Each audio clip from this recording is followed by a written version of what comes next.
Company Secretary has become central to the functioning of corporate boards. Technology has improved documentation, audit trails, regulatory filings, thereby actually strengthening transparency.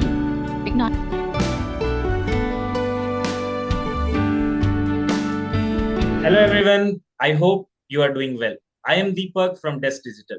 At Desk, we work closely with leadership teams and governance professionals to make board processes and compliance simpler, more structured, and more effective.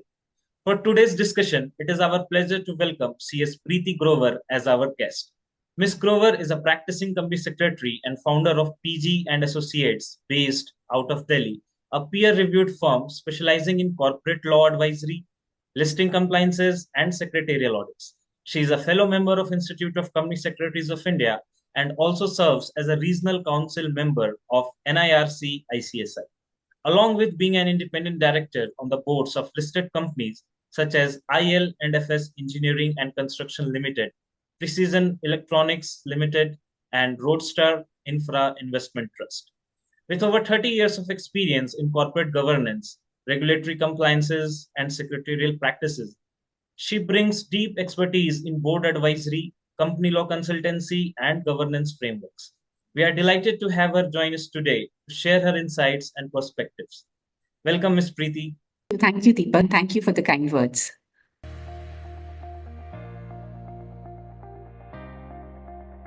To begin with, let's start by discussing leadership and representation within our profession.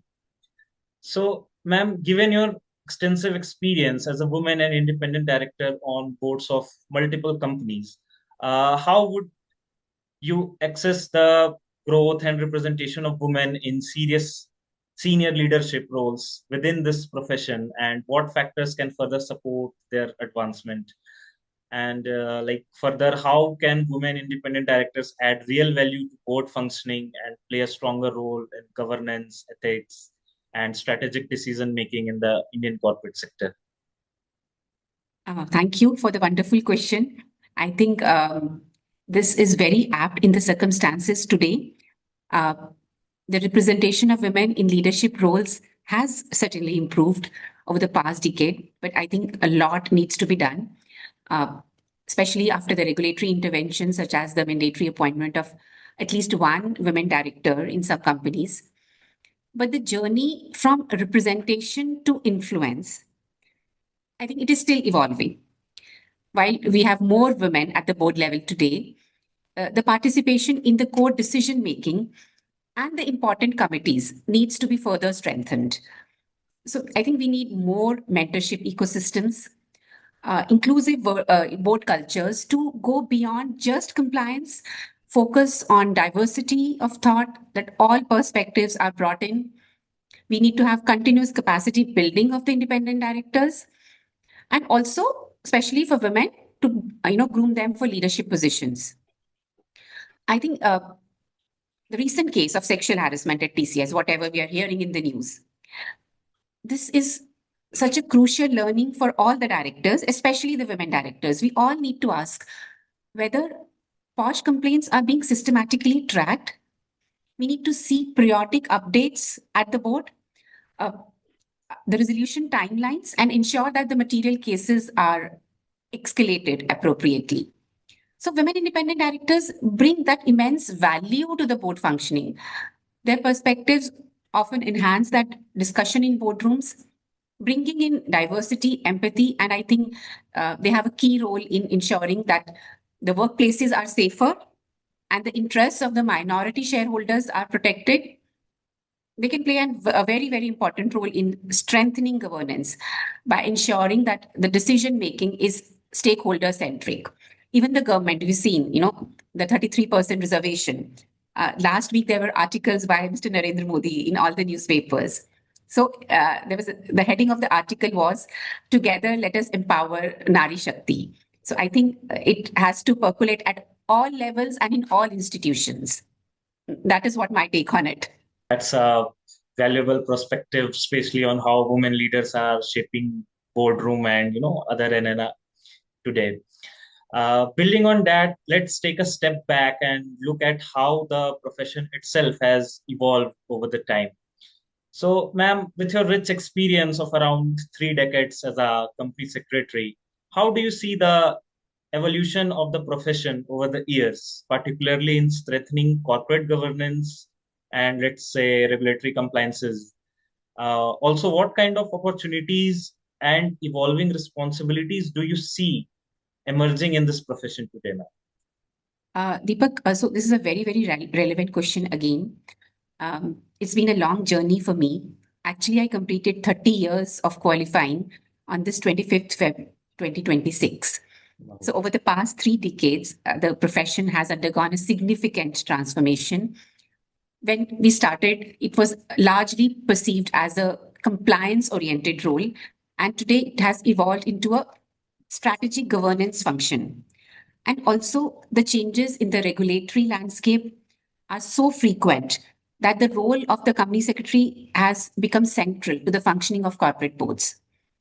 ICSI, on its part, plays a big role by continuously upgrading the knowledge of members and setting high professional standards. Company secretaries are acting as chief compliance officers. They're involved in areas such as corporate governance, CSR, IBC, business responsibility, and sustainability reporting. There are so many more new areas emerging in the labor law compliances under the new labor codes. We can do startup advisory, restructuring, representation before regulatory authorities.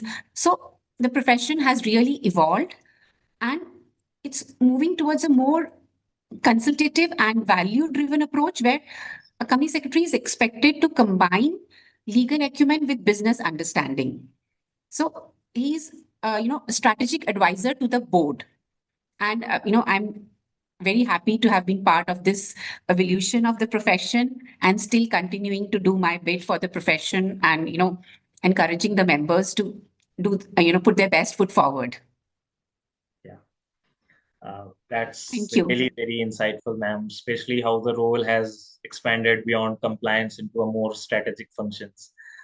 So, taking this forward, let's discuss how external factors have influenced this transformation. Especially, ma'am, if we see in the recent years, we have seen lots of global disruptions, such as pandemic and geopolitical conflicts, acting as a catalyst for digital adoption. So, from your perspective as a veteran professional, how has the strategic integration of technology such as e-governance and virtual boardrooms has helped strengthen continuity of operations and supported companies in maintaining transparency and statutory compliances? See, we all saw the period of COVID.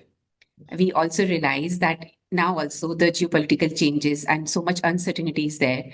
At any time, we need to be technology compliant. Uh, the virtual meetings, e-voting mechanisms, secure communication platforms, they've all made both processes more efficient and accessible. These tools have enhanced participation. So you can be in whatever country, whatever city, you are still, involved in real-time decision making, even in these challenging circumstances. Technology has improved documentation, audit trails, regulatory filings, uh, thereby actually strengthening transparency. I still remember when I started out, first as company secretary, we used to have physical filings. So suppose we appointed a director, we used to make a physical form, fill it, and then we used to send a person to physically deposit it in the office of the registrar of companies. And suppose we had 3, 4 forms like that, he could sometimes deposit only two, and he used to come back that all were not accepted. And the next day we used to send him again, like go and deposit the balance 2 forms also. So the technology has really reduced all those procedural delays and increase the overall efficiency of compliance management systems. We insist, on our young members and students also that they have to adopt these tools. For directors also, the virtual boardrooms uh, actually have ensured that companies maintain that continuity of operations without compromising on compliance or transparency. So I feel these tools will further actually support proactive decision making. And, Des is also doing a good job on that. Congratulations. Thank you, ma'am. Thank you. So, that's an important perspective on how technology has become an enabler for stronger governance and continuity. So, moving from that, ma'am, let's shift focus to the next generation of professionals entering this field. So, if you have to give one piece of advice to younger company secretaries who are beginning their journey in corporate governance today, what would it be? Uh, so I think that is the best part that I like to do these days, mentoring young students and members. My first piece of advice to students in the profession would be one, obviously, they have to focus on their studies, but please also build on your IT skills. Start building proficiency in Word, Excel, PowerPoint, all these toolkits alongside your studies. uh, Knowledge will get you qualified, but skills make you effective. And I always say in all my sessions when I'm taking with students, I encourage them to read one business newspaper daily to keep themselves abreast of all the trends. My advice to the qualified company secretaries would be not to put boundaries on yourself. Handle compliances, but also strive to become a governance professional. Everyone has to focus on continuous learning. I think even after 30 years, I try and see what are the amendments, what are the updates. So we have to stay updated with the evolving and ever changing laws. Build your credibility through integrity and diligence. And equally important is to develop strong communication and analytical skills.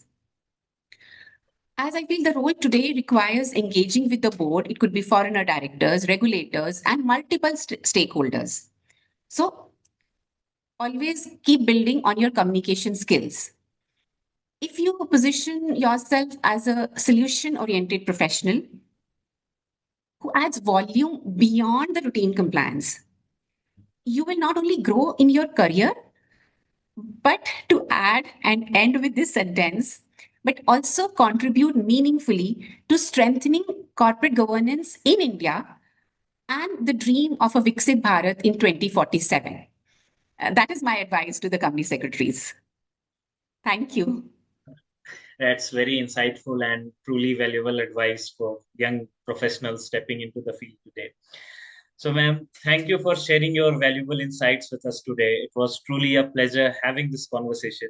Your perspective on governance, board leadership, and the evolving role of company secretaries will be highly valuable for the corporate governance community. And This is at my this, pleasure. I think if I can add even 1% to anyone who's into the profession, I'd be very happy about it. And thank you to you, Princey, and everyone at DES for having me here today to share my views. it's actually our pleasure, ma'am. So at this, our goal is to leverage technology to simplify and strengthen governance processes for boards and professionals. And to everyone who has joined us today, we appreciate your time. Stay connected with us as we continue building conversations around better governance. Thank you so much. Have a good day. Thank you. Thank you, Deepak. Thank you, ma'am. Thank you so much. So at